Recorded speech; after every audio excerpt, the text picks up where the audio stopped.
If you had shown this video to someone in 2010, no one would believe that it's Mark Zuckerberg casually wakeboarding in a suit, wearing cool sunglasses, a chain, and holding an American flag in his left hand.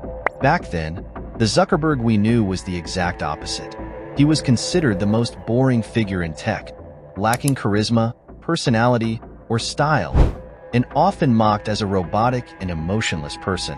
People even called him a lizard. So, good morning. No, don't run away. So how did Zuckerberg manage to completely shift public perception, from being mocked to gaining the admiration of many new fans, in what felt like just a few months? Is his transformation an inspiring story, or is it perhaps a calculated move to distract us from something else? This is the surprising evolution of Mark Zuckerberg, a man who probably wouldn't want you to see the embarrassing video and some leaked emails I'm about to reveal. June 10, 2010. Zuck is sweating profusely during an uncomfortable interview, being grilled over Facebook's controversial privacy policies. Watching it now, it's almost painfully awkward. What Zuck doesn't realize at this moment is that the simple act of removing his hoodie will soon embroil him in yet another controversy. I believe that after this event, Zuckerberg began to shift how he wanted to present himself to the world. Oh my really? God, the inside of the hoodie, everybody. Take a moment. What is it? Making the world more open and connected. Oh my God, it's like a secret Cool. cult.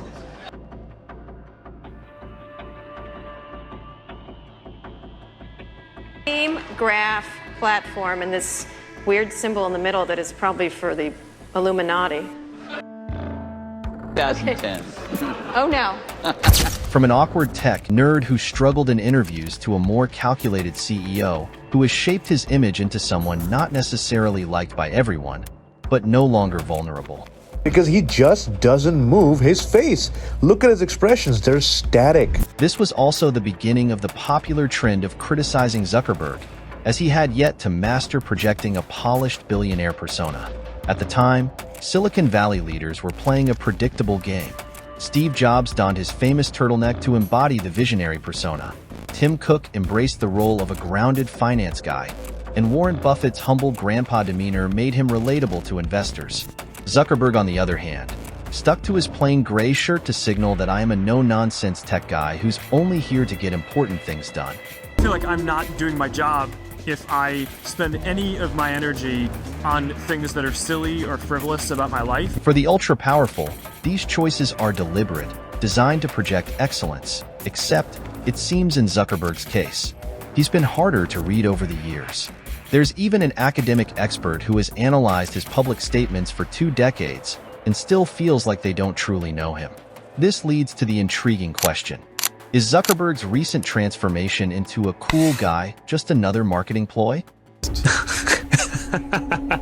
That's pretty funny. To explore this, we can turn to some leaked emails between Zuckerberg and Peter Thiel from December 2019 and January 2020. There is a certain sense in which Mark Zuckerberg has been cast as the spokesman for the millennial generation.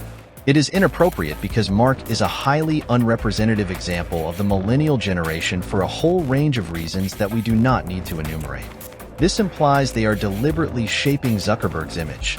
In another email, now from Mark Zuckerberg sent on January 4th, 2020, subject millennials, I would bet we'll even see a millennial president within the next few cycles by 2032. This outlook for future has convinced me that we should shift this center of gravity in our messaging to be more focused on millennials. This is likely particularly important for how I show up because I am the most well-known person of my generation. I'm definitely going to think about more in terms of how I communicate. It seems that this was the grand plan all along. For years ago, Zuck had already outlined his strategy to be perceived as a millennial hero, and this is now evident in his evolving fashion choices. Baggy shirts, more stylish pants, a chain. Basically, the boy next door look. Even better for him, he's been able to shift his image at a time when the tech world is under a dark cloud. We have incidents like a major fraud scandal being exposed, Elizabeth Holmes being sentenced to over 11 years in prison, Elon Musk making controversial changes to Twitter, now X. As tech was starting to be seen as an evil force, Zuck found the perfect moment to shed his skin.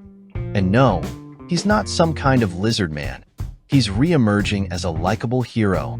My own fear is that if we lock down development, we end up in a world where basically you have a small number of companies, plus all the adversaries who can steal the model are the only ones who have access. Which brings us to this pivotal moment. That open source leads to better, safer, and more secure products, faster innovation, and a healthier market. The world is now seeing a more relatable Zuck, a curly-haired version, finally wearing some color and, yes, even sporting a chain around his neck. The other one wasn't quite big, so I mean... Someone on the internet added a beard to his photo, and soon memes and reactions poured in. It's crazy how much a beard can change a man's life. Bro turned into Jack Harlow. From stealing your data to stealing your girl. I mean, even Gwyneth Paltrow said that Zuck now looks like her ex, Chris Martin from Coldplay.